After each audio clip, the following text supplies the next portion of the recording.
the minute that Tua came in and supplanted him as the starter in Alabama in that national championship game, that he left for Oklahoma on the spot. He did not. Right. He did not. Right. He was there for an entire year as a He backup. needed him. He also got into the Kudos SEC to him. championship game. And so he has been through a lot for a rookie quarterback. He has already been through a ton. And so he knows what Wentz is going through right now. Sure. Right. No doubt about it, as the face of a program that was supplanted for the new kid on the block.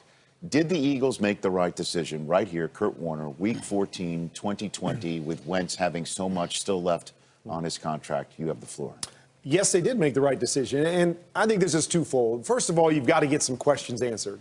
You know, we're going to sit back, and it's easy for us to look and say, well, they've had all kinds of issues up front, and they have some issues on the outside, and a lot of moving parts, and it's not all on Carson Wentz. I truly believe that, but we're not going to know the answer to that until we put someone else in. Let's see today what this offense looks like with Jalen Hurts.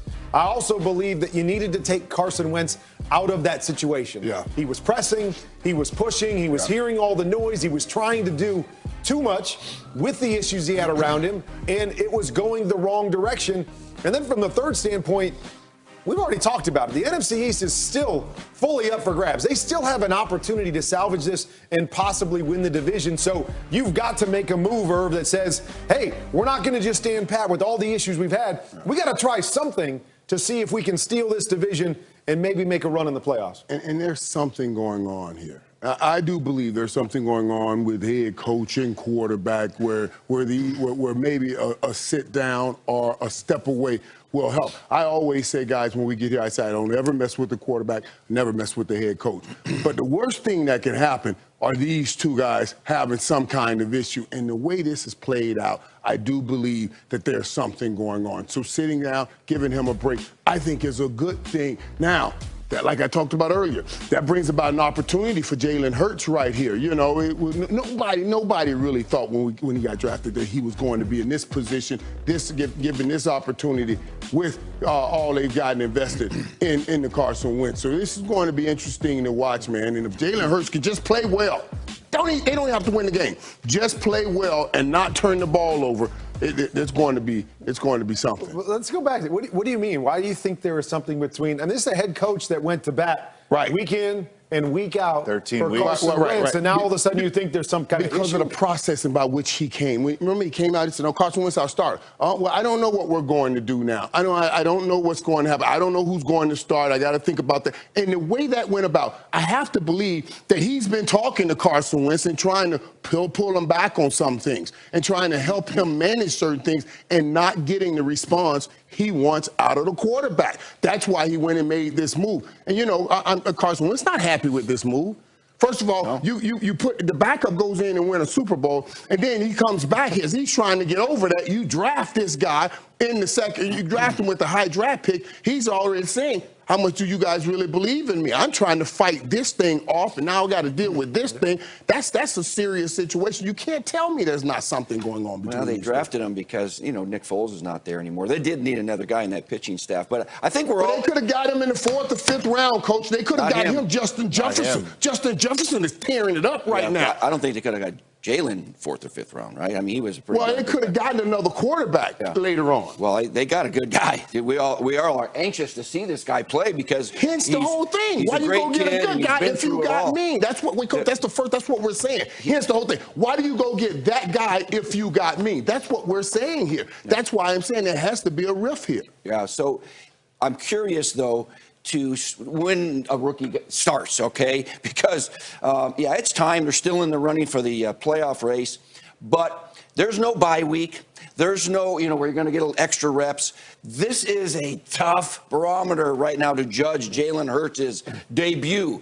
The Saints defense is really good, people. #1 defense in the league. They will sack you. They will pressure you. They will take the ball away from you. So this is going to be a tough start for Jalen Hurts. Not to mention playing against the Saints offense who runs the football and 200 yards a game since Taysom Hill's been around. You're not going to get but 8 possessions anyway, and probably be playing from behind. So he's going to need more than this game. He's going to need some time so we can evaluate him, and the Eagles can evaluate him. We're anxious to see him play.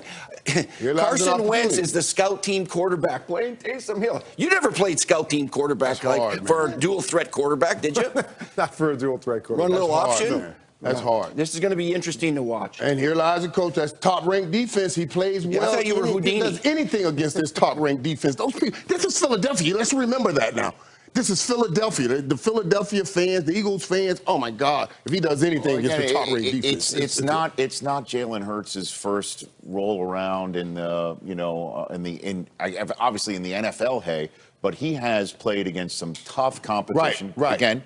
Not the NFL, but Daniel Jeremiah joining us right now. Your evaluation of Hurts going in and how that might help us evaluate what might happen today. Daniel, what do you have for us?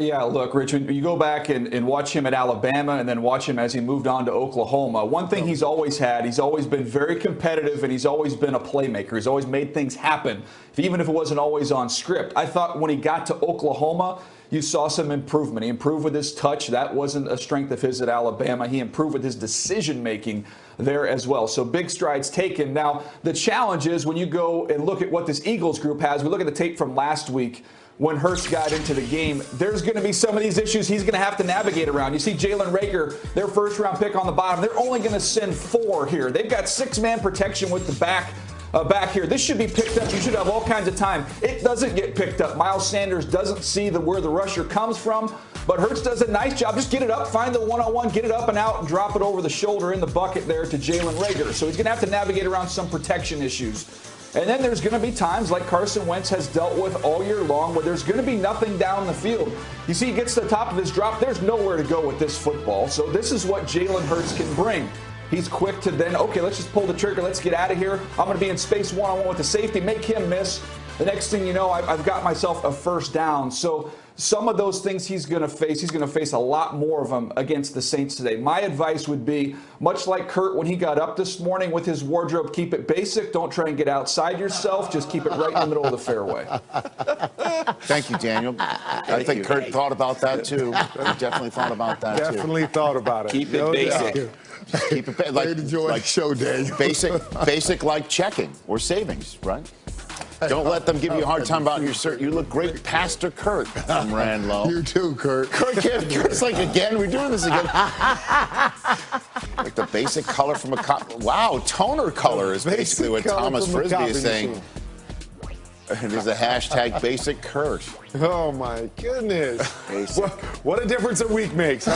What a difference a week makes. I like it, though. Holy cow. Kurt, I like it. I love you, people. Thanks for watching. Keep it coming. Keep it coming. I'll keep working on it. It looks good, and it just doesn't look good on you. It looks good, is what we're saying. Really. It's just different than what you were doing the last 2 weeks, is all we're pointing out. Y'all funny, man. Right. You guys are just crazy. getting ready, getting used to the loud look. Y'all the best in the world. The Steelers need a win to make the playoffs this week with some help. But they need a win to avoid their first losing streak of the season. That's how crazy things are in the NFL. You win 11 in a row, and now it's like, can they win to avoid a losing streak? Because the Buffalo Bills and Josh